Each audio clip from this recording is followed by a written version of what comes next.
मैं मंगत मेडिकोज का प्रोप्राइटर हूँ। बेटा दुकान पे बैठा था। जैसे हम रूटीन में कलेक्शन अपनी इकट्ठी करके मंगल करने के लिए दुकान को जाते हैं। इसने बैग में पेमेंट रखी और हमारा एक भट्ठा है, भट्ठे की पेमेंट हमारे पास आई थी। हमने कल गाड़ी सेल की थी, उसकी पेमेंट भी उस बैग में थी। जब ये पेमेंट इकट्ठी करके बैग में डाल रहा था तो एक लड़का आया, उसने देखा भी इनके पास पेमेंट है। उसने ये ताक करी भी हाँ भी वो आया, तो पहले भी इरादे से ही था, भी लग रहा था भी वो उसने एक दो जगह पे पता लगा भी और भी कार्रवाई की है। तो जब उसने देखा भी इनके पास कैश ज़्यादा है तो उसने कहा भी बेटा भी भैया मेरे को डायपर चाहिए। जब बेटे ने पीछे मुड़ के ऊपर से डायपर तारने लगा तो इसने देखा भी ये स्थिति तो यहाँ से दे रहा है, तो ये पीछे उसको कहने लगा भी उधर से मेरे को चाहिए।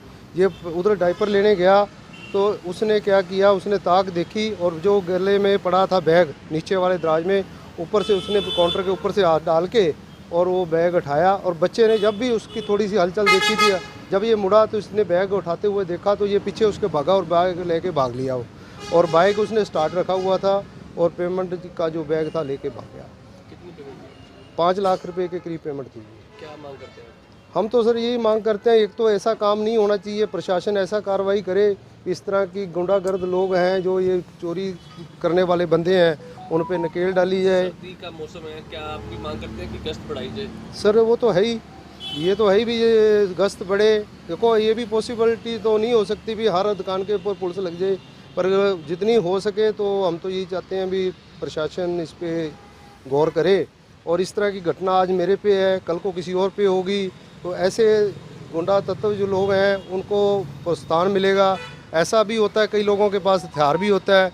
अब दुकानदार तो ये नहीं होते भी 4-4 5-5 बंदे इकट्ठे होते हैं तो एक दुकान पे एक ही आदमी होता है। इस तरह की दुर्घटना कल को और भी बढ़ सकती है।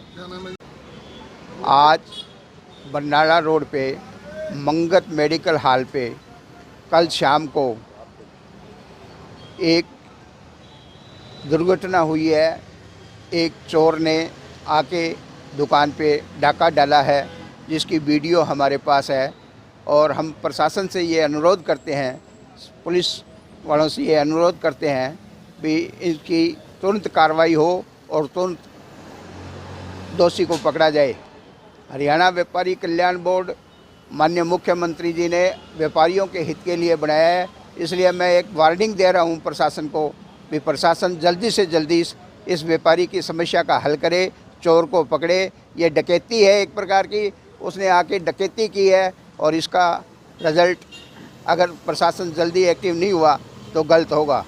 क्या कहेंगे? 9:30 बजे की रात की घटना है, पूरा बाजार भरा होता है ग्राहकों से, विकलों से, लेकिन फिर भी इसके बाद दरअसल में क्या हुआ, कल शाम को धुंध ज़्यादा थी। धुंध ज़्यादा होने के कारण सारी दुकानें बंद हो गई थी। ये 1-2 दुकानें ही खुली थी, तो उसको मौका मिल गया चोर को, डाकैत को डाका डालने का। उसको पकड़ने का भी कोशिश किया, पीछे भी भागे, लेकिन वो धुंध के कारण निकल गया, इसलिए नहीं पकड़ा गया। कितना कैश लेके गया? यहाँ करीब 5 लाख रुपए के आसपास का केस लेके गए हैं टोटल। पुलिस दावा करती है कि रात्रि को गश्त करते हैं, लेकिन इस तरह की जो घटनाएं लगातार हो रही है। ऐसा है, पुलिस प्रशासन एक्टिव है, लेकिन इतना तो नहीं हो सकता ना अभी जितना भी हर एक दुकान के आगे खड़ा हो। लेकिन फिर भी हम पुलिस प्रशासन से अनुरोध करते हैं कि आज शाम तक का इनको टाइम देते हैं कि आज शाम तक उस चोर को पकड़ा जाए, नहीं तो सारे व्यापार मंडल और सारे व्यापारी इस एक आंदोलन के रूप में इसको लेंगे।